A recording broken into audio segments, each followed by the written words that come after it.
ಕರಿಗಡುಬು. Hi friends, ಇದು ಕಡುಬು ಅಂತೀವಲ್ಲ, ಆ ಥರ ಕಡುಬು ಮಾಡೋದಕ್ಕೆ ಈ ಥರ ಹಿಟ್ಟು ಕಲಿಸ್ಕೋಬೇಕು. ಈ ಥರ ಚಪಾತಿಗೆ ಕಲಿಸ್ತೀವಲ್ಲ ಆ ಥರ ಕಲಿಸ್ಬಿಟ್ಟು ಈಗ ಉಜ್ಜುತ್ತೀನಿ ನೋಡು.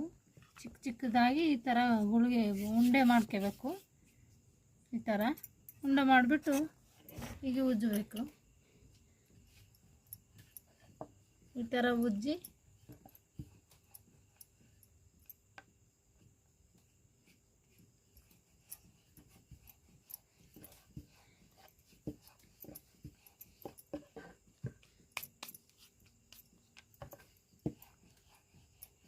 ಹೀಗೆ ಉಜ್ಜೋದು.